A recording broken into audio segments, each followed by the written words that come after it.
Hello friend, आज हम बात करेंगे भारतीय संविधान का ऐतिहासिक परिचय। भारत में ब्रिटिश 1600 ईस्वी में ईस्ट इंडिया कंपनी के रूप में व्यापार करने भारत आए।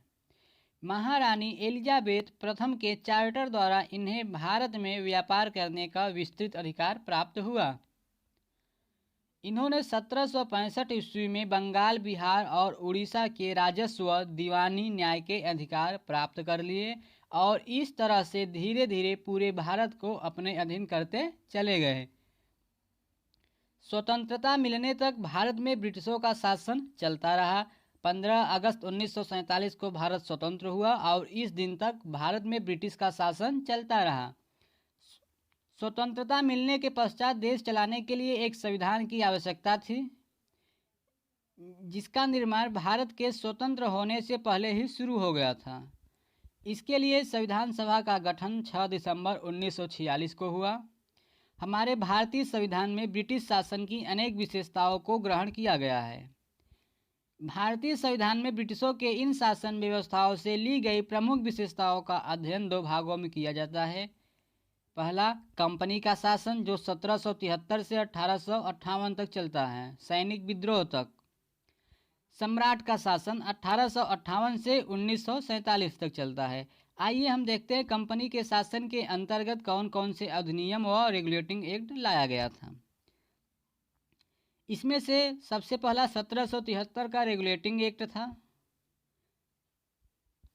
उसके बाद 1781 का संशोधन अधिनियम, जिसे बंदोबस्त कानून कहते हैं, एक्ट ऑफ सेटलमेंट भी कहते हैं।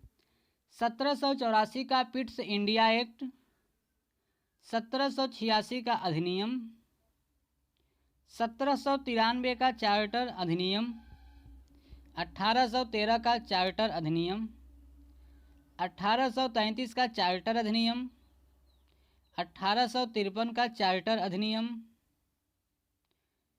1853 के पश्चात 1857 में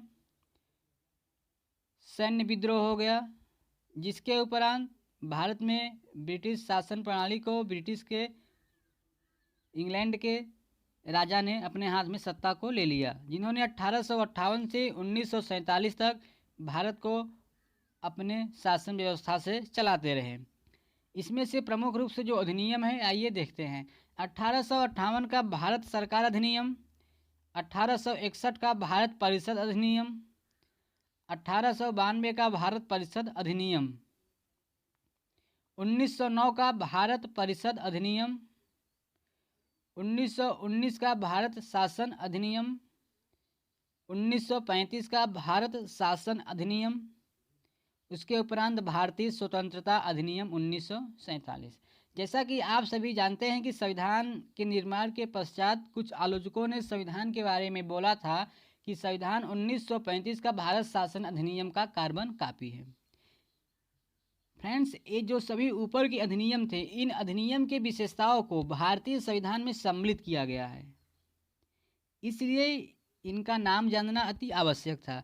हम आइए अब देखते हैं भारतीय स्वतंत्रता अधिनियम 1947 क्या था। भारत को 15 अगस्त 1947 से स्वतंत्र कर दिया जाएगा। ये भारतीय स्वतंत्रता अधिनियम 1947 में घोषणा किया गया था कि भारत को 15 अगस्त 1947 से स्वतंत्र कर दिया जाएगा। इसके अंतर्गत 3 जून 1947 को माउंटबेटन योजना के तहत भारत का विभाजन करके भारत और पाकिस्तान का निर्माण किया गया, जिसके उपरांत भारत से पाकिस्तान का विभाजन 14 अगस्त 1947 को हुआ।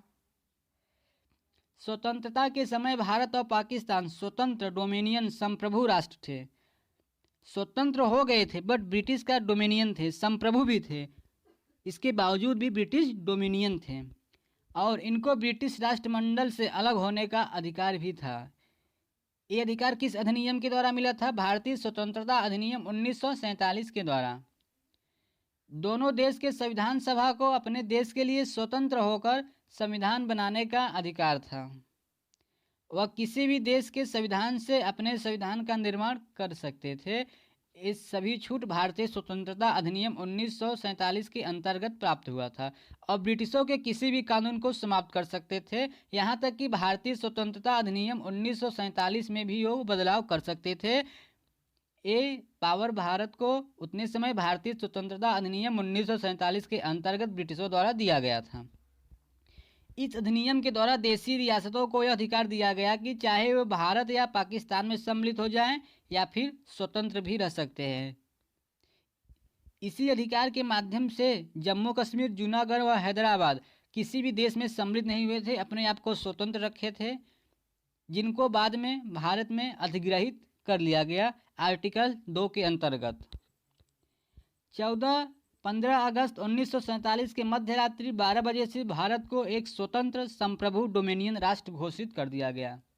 दोस्तों, आपके जानकारी के लिए मैं बता दूं कि 26 जनवरी 1950 के बाद से भारत ब्रिटिश डोमिनियन से स्वतंत्र हो गया। संविधान लागू होने के पश्चात भारत ब्रिटिश का डोमिनियन नहीं था। संविधान लागू होने से पहले तक, उस दिन तक भारत ब्रिटिश का डोमिनियन रहा, जबकि पाकिस्तान 1956 में ब्रिटिश